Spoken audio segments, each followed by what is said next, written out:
Hey guys, welcome to Brick Hub. This is a review of the LEGO 75280 501st Legion Clone Troopers set. As always, if you guys enjoy this video, be sure to give it a like, comment below to let me know what you think, and subscribe to this channel hitting that notification bell so you can see more content just like this.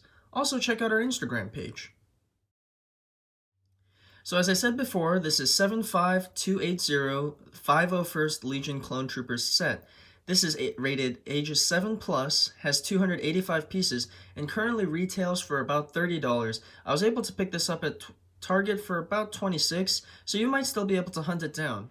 As you can see in the corner over here, it shows the Ahsoka Clone Trooper from Season 7 of the Clone Wars. And although it's structured like a battle pack, this is significantly bigger. It has 4 clone troopers and 2 battle droids. Turning around to the back, as you can see, it shows a little bit more of the set. It shows the functionality in the walker, the stud shooters, and it shows that you can play this set in the LEGO Star Wars Skywalker Saga video game. Inside the box, you have the instruction manual, a pretty extensive sticker sheet, as well as just 2 bags. So here's what the final product looks like. As you can see, there's 3 of the regular 501st clone troopers, then there's a jet trooper, and then 2 regular battle droids. This kind of resembles the Bark Speeder, and this is kind of like the old school Clone Wars era chicken walker. So here's a look at the Bark Speeder. As you can see, it's obviously not to scale. It's definitely way too big, but it does get a lot of the right dimensions.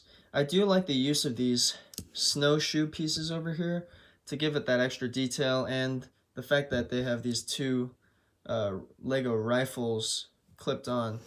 And this throttle control over here that the minifigure can hold onto, I thought that was a pretty good design as well. Here's a better look of what that seat looks like without the minifigure in place. One of the weaknesses of this kind of interesting design here is that when you pull the minifigure out, it can pull these handles out with it. There's really not enough holding it in, but aesthetically it looks pretty good. I do also like these kind of engine vents on the back side. The bottom is not terribly interesting, and as you can see, it has the stud shooter on the front. As for the walker, it's a pretty good build, but also just like the Bark Speeder, it is a little bit too big. But it does have a pretty good amount of posability. This kind of turret thing with the stud shooter here can rotate in all sorts of directions because it's on a ball joint. And I do particularly like the build over here on the front. As you can see, they give it a lot of kind of geometrical design. And these flaps kind of come together pretty smoothly, which I thought was pretty cool. These legs can be posed all the way back like this and go as far forward as this. And if you can see here, it kind of lifts 1 foot off the ground. It can't stand that way on its own, but you can kind of simulate it walking maybe like this. So it's good for play. Maybe not so much for display, but I do like the way it looks. On the back side, there's a clip here for a pair of binoculars. And over here, there's a clip for a rifle.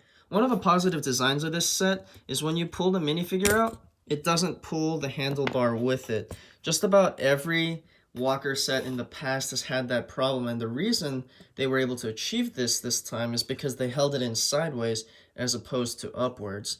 So when the minifigure comes out, he doesn't pull anything out with him.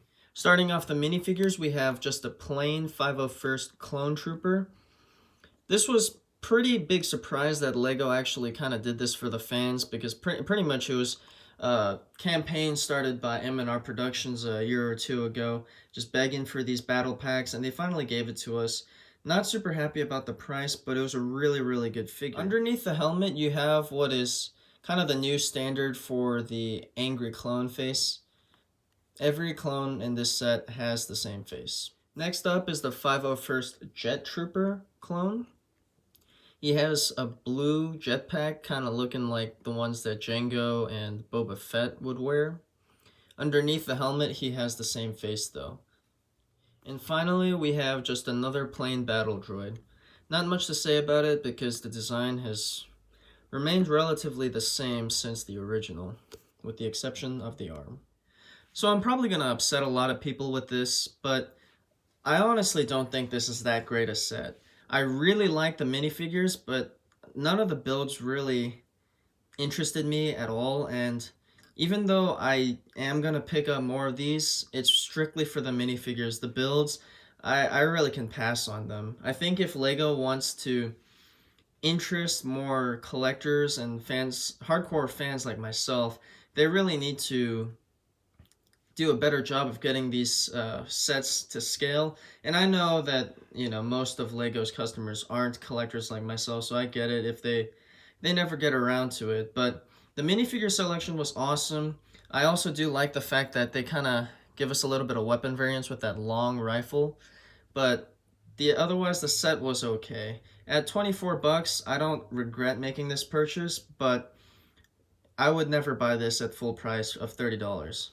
Anyways, thanks for watching, guys. If you guys enjoyed this video, be sure to give it a like, comment below to let me know what you think, and subscribe to this channel, hitting that notification bell so you can know when I have a new video up.